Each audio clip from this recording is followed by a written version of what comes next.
ARY news کو جس طرح سے بند کیا گیا اسٹیٹ کی طرف سے کیمرہ کو آرڈر جاری کیے گئے، یہ کس قسم کا ہتھ کنڈا ہے اور کیوں کیا جا رہا ہے؟ اس وقت چیئرمین PTI عمران خان ہمارے ساتھ موجود ہیں، ان سے بات کرتے ہیں۔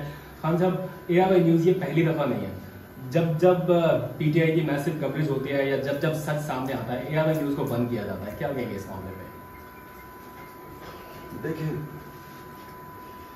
ایک جمہوریت ہے، یا تو کہنا جمہوریت نہیں، جمہوریت کے اندر قانون بنے ہوئے ہیں کہ اگر کوئی بھی قانون توڑتا ہے تو اس کے اوپر کیا ایکشن لینا چاہیے۔ جمہوریت کے اندر یہ آپ نہیں کر سکتے کہ ایک چینل کو فیصلہ کیا کسی نے اور ایک دم بند ہو گیا، نہ کوئی شو کاز نوٹس دیا، نہ کوئی بتایا کیا وجہ، ایکسپلین کرنے کا موقع نہیں دیا چینل کو بھی اور جو بول رہا تھا اس کو۔ تو پہلے تو یہ ایک جمہوری معاشرے کے اندر ایسے نہیں ہوتا۔ دوسری چیز جو شہباز گل سے کیا، اس کو ابڈکٹ کیا، یعنی اریسٹ نہیں کیا، ابڈکٹ کیا، اغوا کیا، گاڑی میں پکڑے، نہ کوئی وارنٹ دکھائی، اس کو نکالا، اس کے ڈرائیور کو بری طرح مارا، اس کو بٹ سے مارا، گاڑی کے شیشے توڑ دیے۔ یہ تو کوئی بنانا ریپبلک میں بھی ایسے نہیں۔ آپ وارنٹ دیں، قانون توڑنے، قانون توڑا ہے اس کو موقع دیں، اگر نہیں صفائی پیش کر سکتا اور جیل میں ڈالا۔ لیکن اگر اس طرح کریں، ساری اس کی ویڈیو چل رہی ہے سوشل میڈیا، وہ کیا لگ رہا ہے کہ کیا پاکستان میں کوئی فنڈامنٹل رائٹس نہیں ہے؟ کوئی کوئی کسی کے حقوق کی حفاظت کرنے کے لیے کوئی ادارے نہیں ہے؟ یا اس سے بھی زیادہ کیا کسی کو خوف نہیں ہے کہ اس طرح کے لوگوں سے کرے، اور خوف نہیں ہے کہ ان کو سزا ملے گی؟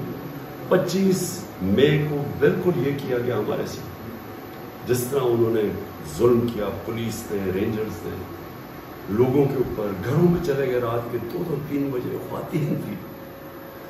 اور انشاءاللہ ہم اس کو پورا پرسو کر رہے ہیں، ایکشن لے رہے ہیں۔ لیکن جب وہ کر رہے تھے تو ان کو خوف، کسی چیز کا خوف نہیں تھا کہ ان کو کوئی ایکشن لیا جائے۔ تو اگر ایک معاشرے کے اندر اس طرح کی چیزوں کی اجازت دی جائے تو پھر جنگل کا قانون بن جاتا ہے۔ جو طاقتور ہے وہ جو مرضی کرے، جو کمزور ہے اس کے لیے کوئی تحفظ نہیں ہے۔ خان صاحب، آپ کے بھی ممکنہ طور پر اریسٹ کے لیے اطلاع ہیں، لوگ بڑے پریشان ہیں، آپ کے کارکنان بڑے فکر مند ہیں، کوئی میسج دیں گے ان کو؟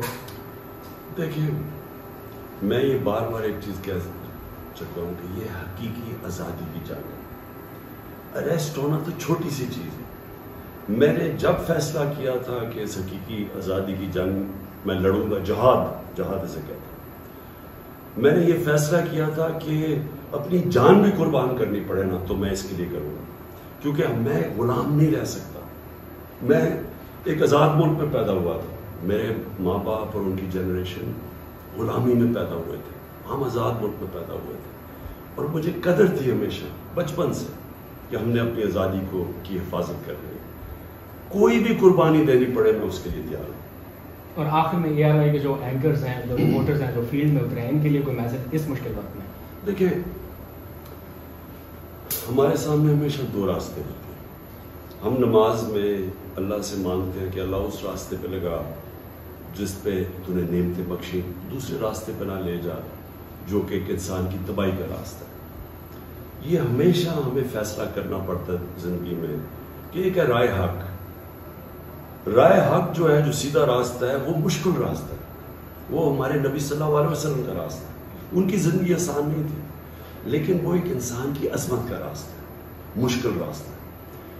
اب ہمیشہ جب انسان کے سامنے 2 چوائسز آتی ہیں، ایک آسان چوائس ہوتی ہے کہ ظلم کے سامنے سر جھکا لو۔ یہ جو آج عاشورہ ہے، کیا ہمیں پیغام اس دنیا کی تاریخ کی سب سے بڑی قربانی میں سمجھتا ہوں دی گئی کربلا میں، وہ کیا پیغام ملا سارے مسلمانوں کو؟ پیغام یہ ملا کہ رائے حق کے لیے ظالم کے سامنے آپ سر نہیں جھکاتے، سر کٹوا سکتے ہیں، جھکاتے نہیں ہیں، اور اس سے ایک معاشرہ زندہ ہوتا ہے۔ جب ایک معاشرہ ظلم کے سامنے جھک جاتا ہے، معاشرہ تباہ ہو جاتا ہے۔ غلاموں کی کوئی حیثیت نہیں ہے، صرف آزاد انسان، آزاد قوم، صرف آزادی ایک اونچی پرواز دیتی ہے۔ اقبال کا علامہ اقبال کی ساری جو کوشش تھی سوئے ہوئے غلام مسلمانوں کو جگانے کی، وہ ساری تھی خودداری کی، خودی کی. اور وہ پیغام آج سب سے زیادہ ہے کہ ایک بیرونی سازش ہوتی ہے، ایک چوروں کو اوپر مسلط کر دیا جاتا ہے. اب ہمارے پاس دو راستے دے دیتے کہ یا تو ہم اس کو قبول کر لیں اور اسی ظلم اور غلامی کے سامنے اپنا سر جھکا دیں، اور یا پھر ہم جدوجہد کریں. میرا ہمیشہ جب یہ ہوا، میں نے ہمیشہ سوچا کہ میں آئین اور قانون کے اندر رہتے ہوئے، کیونکہ میں اپنے ملک کو نقصان نہیں پہنچانا چاہتا، ایک پرامن جدوجہد کروں. اور یہ جدوجہد میں پھر سے کہہ رہا ہوں جب تک میں زندہ میں کروں.